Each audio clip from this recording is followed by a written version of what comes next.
আসসালামু আলাইকুম, তোমাদের সবাইকে স্বাগতম জানাচ্ছি বিব্রেনের বায়োলজি বেস সাবিত ভাইয়া। আমরা কিন্তু আজকে চলে এসেছি আমাদের 44তম ক্লাসে, এবং 44তম ক্লাসে আমরা সলভ করতে যাচ্ছি আমাদের অণুজীবের দ্বিতীয় ক্লাসটা খুবই গুরুত্বপূর্ণ। আশা করি তোমরা ধৈর্য ধরে পড়বে, এবং শেষ মুহূর্তে তোমাদেরকে আসলে যথেষ্ট সময় নিয়ে করতে বলার মানে সাহস আমার নেই। যদিও আমাকে শেষ মুহূর্তে একটু তাড়াহুড়ো করে শেষ করতে হচ্ছে, তোমরা জানতে যে আমার আসলে পরীক্ষা চলছিল, সো এ কারণে একটু লেট হয়ে যাচ্ছে। সমস্যা নেই, আস্তে আস্তে আমরা এটাকে কমপ্লিট করে ফেলবো, যাতে করে তোমরা পরীক্ষার আগের দিন হলেও কমপ্লিট করে যেতে পারো ইনশাল্লাহ। আচ্ছা, সো আমরা চলে এসেছি আমাদের ডে 44-এ। বিসমিল্লাহির রহমানির রহিম। প্রথম প্রশ্ন হচ্ছে, নিচের কোনটি ডিএনএ ভাইরাস? তো ডিএনএ ভাইরাসের কিন্তু আমাদের অনেকগুলো উদাহরণ ছিল। টি2 ভাইরাস, ভ্যাকসিনিয়া, ভ্যারিওলা, তারপরে আমাদের এই যে টিআইপি, যেটাকে আমরা বলি Tipula iridescent virus, adeno herpes simplex. তো ডিএনএ ভাইরাসটা কিন্তু একটু বেশি গুরুত্বপূর্ণ, কারণ আরএনএ ভাইরাস কিন্তু আমাদের খুব কমন, যেগুলো অর্থাৎ টিএমভি, এইচআইভি, ডেঙ্গু, পোলিও, এগুলো আর কি, এগুলো আমাদের খুব কমন মামস। তো এই কারণে আরএনএ ভাইরাসের থেকে বেশি যদি আমরা ডিএনএ ভাইরাসটা ভালো করে পড়ি, তাহলে আমাদের ডিএনএ এর সাথে সাথে আরএনএটাও হয়ে যাবে। তো উত্তরটা কি? উত্তরটা হচ্ছে আমাদের টিআইভি। ওকে, পরবর্তী প্রশ্ন চলে আসো। পরবর্তী প্রশ্ন বলা হয়েছে যে নিচের কোনটি ইমার্জিং ভাইরাস নয়, বা নিচের কোনটি ইমার্জিং ভাইরাস নয়। তো ইমার্জিং ভাইরাস নিশ্চয়ই তোমাদের মনে আছে যে আমাদের ভাইরাসের পরজীবিতা যখন অত্যন্ত সুনির্দিষ্ট, কিন্তু কিছু কিছু ভাইরাস কখনো কখনো স্বাভাবিক যে তার পোষক প্রজাতি, এটা থেকে সম্পর্কহীন অন্য একটা প্রজাতিতে ছড়িয়ে যেতে পারে। ধরো আমাদের এই মানুষ মানুষ মানে কি বলা যেতে পারে, এইচআইভির ক্ষেত্রে তুমি চিন্তা করো যে আমাদের এইচআইভির প্রকৃত পোষক কিন্তু বানর, কিন্তু যেটা পরবর্তীতে মানুষে ছড়িয়ে পড়ছে। আবার তুমি ধরো ধরো আমাদের এই যে আমাদের করোনা ভাইরাসের কথা, করোনা ভাইরাস কিন্তু প্রকৃত পোষক কিন্তু আমাদের বাদুড়, কিন্তু সেটা পরবর্তীতে মানুষে ছড়িয়ে পড়েছে। তো এগুলো কি বলা হয়? Emerging virus. তো ইমার্জিং ভাইরাসের জন্য কিন্তু আমরা একটা ছোট্ট জিনিস মনে রাখার চেষ্টা করি, সেটা তোমাদের নিশ্চয়ই মনে আছে যে ওই যে নেশা করোনা। তো নেশা করোনা থেকে আমাদের আসলে এটা মনে রাখতে হয়। তো সেই হিসাবে আমাদের দেখো যে সি মানে মানে সরি, সে মানে নেশার মধ্যে নি মানে আমাদের নীল ভাইরাস, তারপরে সা মানে কি, সা মানে আমাদের সার্স, সার্স মানে আমাদের সিভিয়ার অ্যাকুয়েট রেসপিরেটরি সিনড্রোম, অর্থাৎ আমাদের এই ফুসফুস সংক্রান্ত যত প্রকার সমস্যা আছে বা রেসপিরেটরি সংক্রান্ত যত প্রবলেম আছে, সেটা সার্স এর মধ্যে ইনক্লুডেড হয়। ওকে, আচ্ছা, তারপরে ইবোলা, ওই যে তোমার নেশা করোনা। সো এখানে ওই যে মানে জিনিসটা তুমি এভাবে লিখবা যে NESH এ। তো সেইখান থেকে আমরা এইচআইভিও পাই এবং ইও পাই, আলাদা করে বললাম না।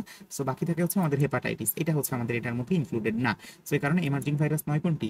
আমাদের হেপাটাইটিস ইমার্জিং ভাইরাসের অন্তর্ভুক্ত হওয়ার মতো না।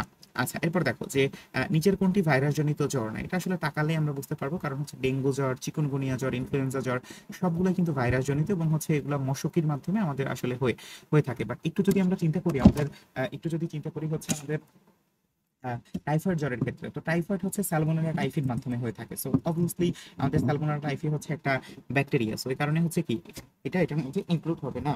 এটা কি এটার মধ্যে ইনক্লুড হবে না। ওকে, তাহলে উত্তরটা কি হবে? উত্তরটা হবে আমাদের টাইফয়েড জ্বর। ওকে, আচ্ছা, ভেরি গুড। পরবর্তী প্রশ্ন চলে আসো। পরবর্তী প্রশ্ন ঠিক আছে, পরবর্তী প্রশ্ন কোনটি টিউলিপ ফুলে বর্ণ বৈচিত্র্য সৃষ্টি করে? তো তোমরা যদি আমি তোমাদেরকে বারংবার বলছিলাম যে আমাদের যে ভাইরাস বলো কিংবা আমাদের কি বলা যেতে পারে, আমাদের যে ওই ব্যাকটেরিয়া বলো, যে কোনো কিছুর ক্ষেত্রে তোমার আসলে অপকারিতা বা উপকারিতা দুইটাই আমাদেরকে পড়তে হবে। তো কোনটি টিউলিপ ফুলে বর্ণ বৈচিত্র্য সৃষ্টি করে? এটা মনে হতে পারে যে এটা একটা অপকারিতা, বাট এটা একটা উপকারিতা। যে আমাদের যে টিউলিপ ফুল আছে, যেটা টিউলিপা জেসনেরিয়ারা, ঠিক আছে, জেস রিয়ানা। ওকে, সো এই জেস নেরিয়ানা, এটা এটা আমাদের যখন আমাদের এই ভাইরাস আক্রমণ করে, তখন সাদা সাদা দাগ পড়ে, এবং এটাকে আমরা বলি তোমার ব্রোকেন টিউলিপ। এবং এই ব্রোকেন টিউলিপের কারণে কিন্তু ফুলে একটা বর্ণ বৈচিত্র্য সৃষ্টি হয়, বা আমাদের ফুলের একটা সৌন্দর্য বৃদ্ধি পায়, যে কারণে ফুলের মানে মূল্যটাও বৃদ্ধি পায়। সেটা মূলত কার কারণে হয়? ভাইরাসের কারণে হয়। সো বেশ ইন্টারেস্টিং একটা জিনিস, তোমরা চাইলে দেখতে পারো। সো এটার উত্তরটা কি? উত্তরটা ভাইরাস। ঠিক আছে, আচ্ছা, পরবর্তী প্রশ্ন নিচের কোনটি প্যান্ডেমিক নামে পরিচিত? তোমাদেরকে আমি বলে রাখি যে আমাদের যখন কোনো কিছু তোমার ছড়িয়ে পড়ে বলতে কি, যখন সারা বিশ্বব্যাপী ছড়িয়ে পড়ে, তখন সেটাকে আমরা বলি প্যান্ডেমিক। এছাড়া আমাদের আরো দুইটা জিনিস আছে, যেমন এপিডেমিক, এন্ডেমিক। সো এই জিনিসগুলো যে আমাদের অল্প স্বল্প জায়গায় যদি ছড়িয়ে পড়ে, তখন সেটাকে আমরা বলি এপিডেমিক। আর যদি অনেক বেশি জায়গায় ছড়িয়ে পড়ে, তখন সেটাকে আমরা বলি এন্ডেমিক। সো এভাবে জিনিসটা কাজ করে। সো আমাদের এখানে দেখা গেল যে আমাদের এই প্যান্ডেমিক হিসাবে কিন্তু করোনা ভাইরাস খুব মানে আমাদের আলোচিত। কেন বলতো? ওই যে আমাদের এটা সারা বিশ্বব্যাপী কিন্তু আক্রমণ হয়েছিল। সো এই কারণে করোনা 19 বা কোভিড 19, এটা কি, এটা আমাদের প্যান্ডেমিক নামে বা প্যান্ডেমিক হিসেবে পরিচিত। আচ্ছা, এরপরে হচ্ছে যে জলাতঙ্ক রোগের জীবাণু জলাতঙ্ক রোগের জীবাণু কোনটি? সো জলাতঙ্ক মানে হচ্ছে যেটা আমাদের বিড়াল বা হচ্ছে কুকুরের কামড়ে, শিয়ালের কামড়ে হয়ে থাকে।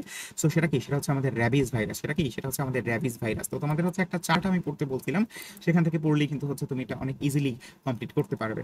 ঠিক আছে। আচ্ছা, এরপরে আসো যে মানুষের কলেরা রোগের জীবাণু কোনটি? অবশ্যই একটা ব্যাকটেরিয়া আমাদের এখানে এখানে কাজ করবে, এবং সেটা কে বলো তো? এখানে দেখো স্যালমোনেলা টাইফি আছে, মাইকোব্যাকটেরিয়াম বোভিস আছে, তারপর ট্রিপোনামা প্যালিডাম আছে, প্যালিডিনাম আছে, আছে কে? Vibrio colliery. সো প্রত্যেকটার জন্য যে জিনিসগুলো আছে সেটা অবশ্যই কমেন্টে লিখবা। বাকি থাকে হচ্ছে আমাদের ভিব্রিও কলেরি। ভিব্রিও কলেরি হচ্ছে আমাদের সেই কলেরার সাথেই তো রিলেটেড, সো এটা আলাদা করে বলার কিছু নেই, যেটা হচ্ছে আমাদের সঠিক উত্তর। ওকে, এটা কিন্তু কমা আকৃতির ব্যাকটেরিয়া। ওকে, এটা কিন্তু মাথায় রাখতে হবে। আচ্ছা, তারপর হচ্ছে গ্রাম নেগেটিভ ব্যাকটেরিয়া কোনটি? সো এটা একটু আমি তোমাকে বলি যে আমাদের এই গ্রাম পজিটিভ বা গ্রাম নেগেটিভ এই জিনিসটা কিন্তু হচ্ছে আমাদের যারা কি বলা যেতে পারে ব্যাকটেরিয়ার ক্ষেত্রে খুব গুরুত্বপূর্ণ। কেন বলতো? কারণ হচ্ছে ব্যাকটেরিয়ার ক্ষেত্রে আমরা আসলে মানে মূল যে আইডেন্টিফাই বা আইডেন্টিফিকেশন করি, সেটা তুমি যদি হচ্ছে পরবর্তীতে যখন নার্সিং করতে যাবো তখনও দেখবা যে এই জিনিসটা তোমার উপরে মানে তোমার পড়াশোনার জন্য অনেক বেশি তোমার হচ্ছে কাজে লাগছে। যেমন হচ্ছে আমাদের এই যে মানে এই গ্রাম পজিটিভ এবং গ্রাম নেগেটিভ এটাকে আসলে মূলত বিভক্ত করা হয় রঞ্জনের ভিত্তিতে, অর্থাৎ রঞ্জন ভিত্তিক, বা আমার এখানে ক্রিস্টালাইজেশন করা হয়। ঠিক আছে। সো এখানে আমরা যে জিনিসটা হয় যে আমাদের এখানে ভায়োলেট রং যদি ধরে রাখতে পারে তাহলে তাকে আমরা বলি হচ্ছে গ্রাম পজিটিভ, যেটা হচ্ছে আমার মানে একটা প্রসেসের মধ্যে দিয়ে হয়। সো এটা প্রসেসটা এখন বলার দরকার নেই। তাহলে আমাদের যে জিনিসটা রং ধরে রাখতে পারে সে পজিটিভ, তার যে ধরে রাখতে পারে না সে হচ্ছে গ্রাম নেগেটিভ। সো গ্রাম নেগেটিভের উদাহরণ হচ্ছে আমাদের এই ইকোলাই ব্যাকটেরিয়া। গ্রাম নেগেটিভ উদাহরণকে আমাদের ইকোলাই ব্যাকটেরিয়া। এছাড়া আমাদের হচ্ছে আরো অনেকগুলো আছে, যেমন হচ্ছে আমাদের এন্টেরোব্যাকটেরিয়া, তারপর হচ্ছে শিগেলা, সালমোনেলা টাইফি, এগুলো হচ্ছে আমাদের কি ভিব্রিও। ইভেন ভিব্রিওটাও হচ্ছে আমাদের একটা কি গ্রাম নেগেটিভ ব্যাকটেরিয়া। বাকি যেগুলো আছে এগুলো হচ্ছে কি, এগুলো হচ্ছে আমাদের গ্রাম পজিটিভ। ওকে, সো ইকোলাই কিন্তু গ্রাম নেগেটিভ ব্যাকটেরিয়া, খুব গুরুত্বপূর্ণ একটা জিনিস, আশা করি তোমরা হচ্ছে মনে রাখবা। আচ্ছা, এরপর দেখো ব্যাকটেরিয়ার কোষপ্রাচীরের প্রধান উপাদান কোনটি? সো এটা কিন্তু হচ্ছে আমাদের জন্য একটা বেশ টাফের একটা জিনিস হয়ে গেল, কারণ আমরা জানি যে আমাদের ব্যাকটেরিয়ার যে প্রধান কি বলা যেতে পারে প্রধান যে কোষপ্রাচীরের যে প্রধান উপাদান, এটা কি? তোমাদেরকে একটু আমি সময় দিচ্ছি যে আমাদের বলতো যে আমাদের এই ব্যাকটেরিয়ার যে কোষপ্রাচীর আছে এখানে কিন্তু হচ্ছে খুব গুরুত্বপূর্ণ একটা জিনিস আছে, বা মানে খুব পরিচিত একটা জিনিস আছে, সেই জিনিসটা তোমাদের হচ্ছে এখন আমাকে একটু বলতে হবে। সেটা হচ্ছে যে ব্যাকটেরিয়ার কোষপ্রাচীরের যে প্রধান উপাদান এটা কিন্তু আমরা চিনি হচ্ছে পেপটিডোগ্লাইকন হিসেবে, কিন্তু এটাকে এখানে আমরা হচ্ছে মিউরিন বা মিউকোপ্রোটিনও কিন্তু হচ্ছে এখানে আমরা দেখতে পাই মিউরিন বা হচ্ছে মিউকোপ্রোটিনও দেখতে পাই। এছাড়া আমরা হচ্ছে সামান্য পরিমাণে মিউরামিক অ্যাসিড বা হচ্ছে টিকোইক অ্যাসিডও দেখতে পাই। বাট আমাদের এখানে বলা হচ্ছে যে পেপটিডোগ্লাইকন বা হচ্ছে মিউকোপ্রোটিন, যেটাকে আমরা মিউরিন হিসেবেও চিনি, এটা হচ্ছে আমার কোষপ্রাচীরের কি প্রধান উপাদান। ওকে, সো এই হচ্ছে আমাদের সঠিক উত্তর। পরবর্তী প্রশ্ন, তার মানে পেপটিডোগ্লাইকন না থাকলে সেখানে উত্তর হবে কি? সেখানে উত্তর হবে আমাদের এই যেটা আমরা বললাম সেটা সেটা আর কি মিউরিন আর কি। ওকে, আচ্ছা, মিউরিন বা হচ্ছে মিউকোপ্রোটিন। ওকে, ডান। পরবর্তী প্রশ্ন দেখো, পরবর্তী প্রশ্ন হচ্ছে যে আমাদের মনোট্রিকাস বা হচ্ছে আমাদের অ্যাপোট্রিকাস বা হচ্ছে অ্যাট্রিকাস, তারপরে হচ্ছে অ্যাপোট্রিকাস কি মানে হচ্ছে অ্যাট্রিকাস, তারপরে হচ্ছে আমাদের তোমার অ্যামফোট্রিকাস, তারপরে হচ্ছে সেফালোট্রিকাস, এই জিনিসগুলো হচ্ছে ফ্লাজেলার উপর নির্ভর করে। তো আমাদের যদি হচ্ছে কোনো ফ্লাজেলা না থাকে সেটাকে আমরা বলি অ্যাট্রিকাস, আর তার মানে কি যদি একটা থাকে তখন সেটাকে আমরা বলি হচ্ছে মনোট্রিকাস। তো আমাদের এরকম মনোট্রিকাস ব্যাকটেরিয়ার উদাহরণ হচ্ছে আমাদের খুবই পরিচিত ভিব্রিও কলেরি। খুবই পরিচিত কি?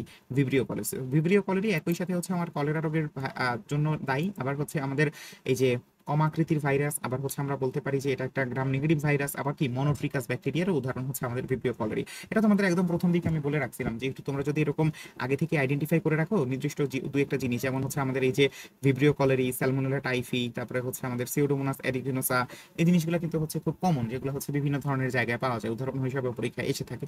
যাই হোক, সো নিচের কোনটি ব্যাকটেরিয়ার অঙ্গ জনন পদ্ধতি? এটা তোমরা মোটামুটি সবাই জানি যে অযৌন জনন পদ্ধতির একমাত্র গুরুত্বপূর্ণ উপাদান হচ্ছে মানে গুরুত্বপূর্ণ একটা ওয়ে হচ্ছে বাডিং। সো বাডিং বা হচ্ছে মুকুলোৎপাদন, এটা হচ্ছে আমাদের ব্যাকটেরিয়ার ক্ষেত্রে আমরা দেখতে পাই। সো উত্তরটা কি? উত্তরটা হচ্ছে আমাদের বাডিং। ঠিক আছে।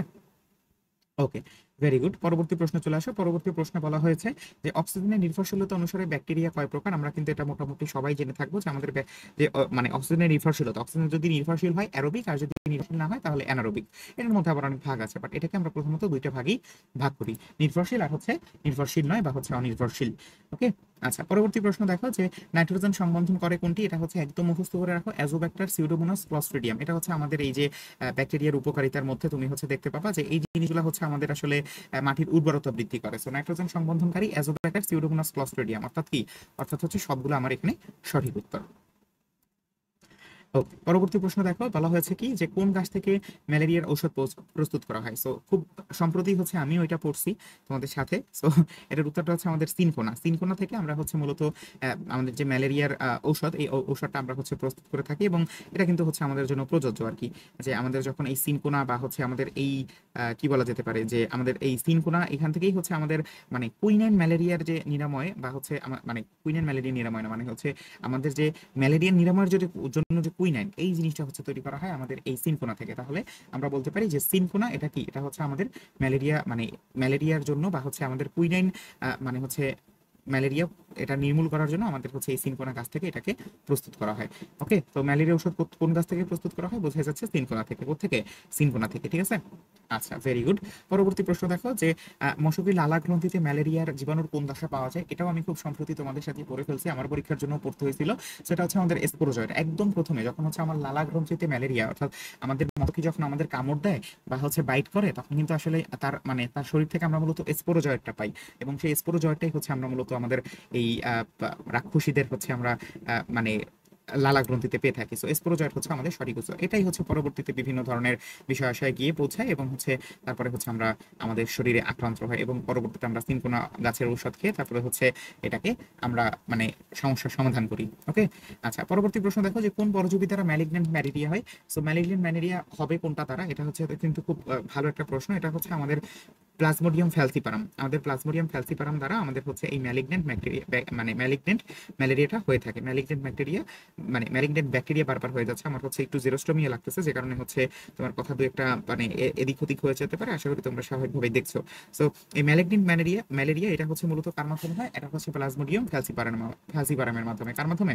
প্লাজমোডিয়াম ফ্যালসিপারামের মাধ্যমে। ওকে, আচ্ছা, এটার যে তোমার বিভিন্ন মানে এই যে চারটা আমরা যে দেখতে পাচ্ছি, চারটারই কিন্তু হচ্ছে যে টাইম লাইন, অর্থাৎ কত ঘন্টা পর পর হচ্ছে জ্বর আছে, এটা কিন্তু তোমাদেরকে একটু পড়তে হবে। আশা করি তোমরা এটা পড়ে নিও। এরপর দেখো, এই প্রশ্নটা আমার খুব ভালো লাগে যে অনুপম পর্যাবৃত্ত জ্বর, অর্থাৎ এটা যে একটা সাইকেল ওয়াইজ বা হচ্ছে একটা পর্যায়ক্রমে আর একটা পর্যায়ে পর পর হচ্ছে তোমার মানে হচ্ছে জ্বর হিসেবে আসে, এটাকে আমরা কিন্তু বলি হচ্ছে অনুপম পর্যাবৃত্ত জ্বর, এবং এটা হচ্ছে আমাদের ম্যালেরিয়ার ক্ষেত্রে আমরা দেখতে পাই। তাহলে অনুপম পর্যাবৃত্ত জ্বর এটা কাকে বলা হয়? ম্যালেরিয়া জ্বরকে বলা হয় অনুপম পর্যাবৃত্ত জ্বর। জিনিসটা কিন্তু খুব ইন্টারেস্টিং, ঠিক আছে। সো আমরা এই পর্যন্ত আমাদের অনুযায়ী অধ্যায়টুকু শেষ করলাম। আমাদের হচ্ছে প্রথম ক্লাসে আমাদের মেইন যে টপিক বা মেইন যে কনসার্ন গুলো ছিল সেগুলো আমরা কমপ্লিট করছি, আর এই ক্লাসে আমরা হচ্ছে আমাদের এর বাইরে যে বিষয়গুলো ছিল সেগুলো হচ্ছে তোমাদের সাথে আমরা শেয়ার করলাম। আশা করি তোমরা ক্লাসটা করে উপকৃত হবে। পরীক্ষায় সরাসরি কোনো এমসিকিউ কমন আসলে অবশ্যই ভাইয়াকে জানাবে। আমাদের সাথে আবার দেখা হবে একটু পরেই। ততক্ষণ পর্যন্ত ভালো থাকো, সুস্থ থাকো, পরীক্ষার জন্য প্রস্তুত হতে থাকো। আসসালামু আলাইকুম।